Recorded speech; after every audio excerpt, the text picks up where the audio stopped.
ধরে নাতিপুতির আনন্দ করে ঈদগায় নিয়ে যাবে। কেন এ সমাজ, কেন এ ব্যবস্থা? হ্যাঁ, তোমার মায়ের থেকে বড় বদমায়েশ আর পৃথিবীতে কেউ নেই। তোমার মা যে অপরাধ করেছে পৃথিবীতে, এই অপরাধের সাজা বুড়ো বয়সে মশারির ভিতরে পেচ্ছাপ পায়খানা করে পড়ে আছে। তোমার মায়ের থেকে অপরাধী পৃথিবীতে আর কেউ নেই। তোমার আব্বা এ তো আরও খারাপ লোক, আরও বদমাইশ লোক। তোমার আব্বা মায়ের বদমাইশিগুলো বলবো, শোনো। তোমার মা ছিল আন্দোলবেরিয়ার সব থেকে আল্লাহওয়ালি পর্দানাসীন মহিলা। জীবনে কোনোদিন আলেম ওলামাদের সামনে মুখ তুলে কথা বলতো না। যদি দেখতো আব্দুল আখের সাহেব ওই আসছে, চট করে ঘুরে চলে যেত দরজা লাগিয়ে ভিতরে, মুখ দেখাতো না। এত পর্দা করতো তোমার মা।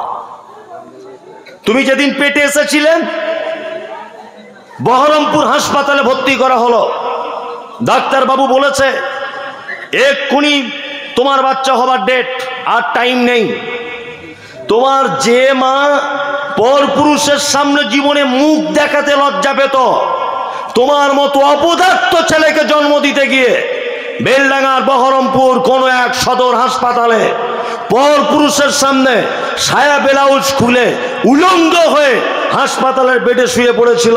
ডাক্তার ওপেন তোমার মায়ের লজ্জাস্থান দেখছে, তোমার মায়ের সারা শরীর দেখছে। তোমার যে মা মুখ দেখাতে লজ্জা করত, তোমার মতো অপদার্থ বেটাকে জন্ম দিতে গিয়ে পরপুরুষের সামনে উলঙ্গ হয়ে শুতে হয়েছিল। এটা তোমার মায়ের জীবনের সব থেকে বড় অপরাধ। তোমার মায়ের জীবনের দ্বিতীয় বড় অপরাধ, তোমার মা ছিল তোমার নানার একটা মাত্র বেটি।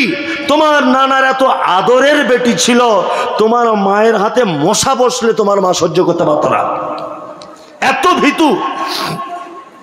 তোমার মা জীবনে কোনোদিন ভয়ে ইঞ্জেকশন করতো না, এত ভীতু। কিন্তু তোমাকে যেদিন হসপিটালের বেডে জন্ম দেওয়ার জন্য শুয়ে থাকে, ডাক্তার বলেছে পেটে যেভাবে বাচ্চা থাকার কথা সেভাবে আর নেই, বাচ্চাটা একটু উল্টো হয়ে লেগে গেছে, বাচ্চা মনে হয় মারা যাবে।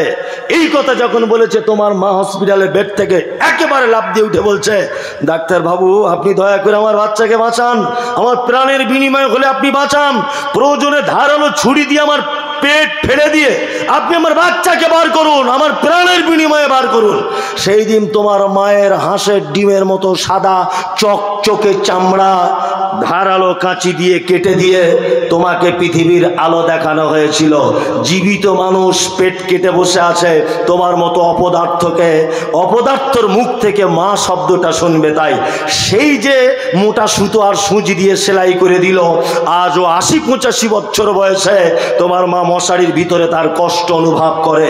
শুধু এই নয়, তোমার মা মানে তোমার মা জীবনে কোনোদিন কাউকে মুখ দেখাতো না, কিন্তু তোমার মতো বেটাকে জন্ম দিতে গিয়ে হাসপাতালের বেডে কালো কুচকুচে হাঁটু পর্যন্ত তোমার মায়ের দোলা চুল লাল রক্তে জমাট বেঁধে গিয়েছিল। শুধু এখানেই ক্ষান্ত নয়, চিকিৎসা বিজ্ঞানীরা বলেছেন প্রত্যেক বাচ্চা তার মায়ের দিনে ৮ বার করে দুধ পান করে, একবারে ২৫০ গ্রাম দুধ পান করে। কোরআনের ভাষাতে তাকে দুধ পান করাতে হয় ৩০ মাস, কোরআনের ভাষাতে ২ বছর থেকে ২.৫ বছর দুধ পান করাতে হয়। ৫০ টাকা যদি দুধের কেজি হয়, একটা বাচ্চা তার মায়ের দুধ পান করে ৯০,০০০ টাকার। তোমার মা এত বড় খারাপ, তোমার মা এত বেহায়া, তোমার মা এত বদমায়েশ যে তোমার মতো অপদার্থকে ৯০,০০০ টাকার দুধ পান করিয়েছে। শুধু এখানে ক্ষান্ত নয়, তোমার মা তোমাকে নিয়ে নানির বাড়ি যাচ্ছিল, নানির বাড়ি যাচ্ছিল তোমার মা।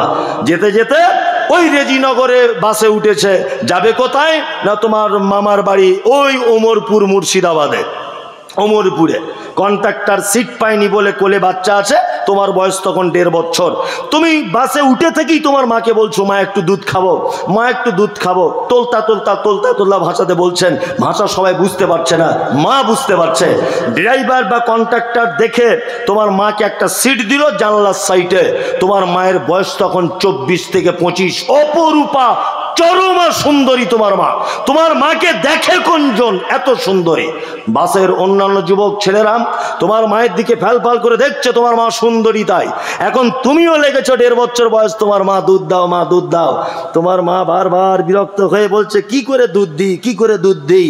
তুমি কাঁদতে শুরু করেছ। তোমার মা পাড়া গ্রামের লজ্জাশীলা মহিলা আস্তে আস্তে করে বুকের ব্লাউজটা খুলে এই লে বেটা দুধ পান কর। একদিকে দুধের মোটা তোমার মুখে লাগিয়েছে, আর একদিকে আঁচল ঠিক করছে, আর একদিকে মাথায় কাপড় উঠে গেছে কিনা দেখছে, আর একদিকে পেটের কাপড় ঠিক করছে। তোমার মা যদি সেদিন বলতো ওমারপুরে যেতে টাইম লাগবে 5 ঘন্টা, বাবু আমার খুব লজ্জা করছে, তোমাকে আমি দুধ দিতে পারবো না, খুব লজ্জা করছে, তোমাকে দুধ দিতে পারবো না। আমি মমতাজুল ইসলাম বলছি 5 ঘন্টার ভিতরে তোমার কচি কণ্ঠনালী আটকে তুমি মারা যেতে পারে। আল্লাহ সুবহানাহু ওয়া তাআলা বলছেন ইয়াসালুনাকা মাযা ইউনফিকুন কুল মা আনফাকতুম মিন খাইরিন ফালিল ওয়ালিদাইন ওয়াল আকরাবিন ওয়াল ইয়াতামা ওয়াল মাসাকিন ওয়াবনিস সাবিল ওয়া মা তাফআলু মিন খাইরিন ফাইন্নাল্লাহা বিহি আলিম। মুহাম্মদ সাল্লাল্লাহু আলাইহি ওয়াসাল্লাম, আপনাকে জিজ্ঞাসা করা হচ্ছে পৃথিবীতে যত দান করার জায়গা, যত খরচা করার জায়গা, উত্তম খরচা করার জায়গা কোন জায়গা? আপনাকে জিজ্ঞাসা করছে, আপনি বলুন তো উত্তম দান করার জায়গা কোথায়? মসজিদ মাদ্রাসা, এটা আমরা শুনে এসেছি, কিন্তু আল্লাহ নবীকে জিজ্ঞাসা করা হচ্ছে ইয়াসালুনাকা মাযা ইউনফিকুন, নবী আপনি বলুন আমরা কোথায় খরচা করব, কোথায় আমরা দান করব, কোথায় আমরা ব্যয় করব।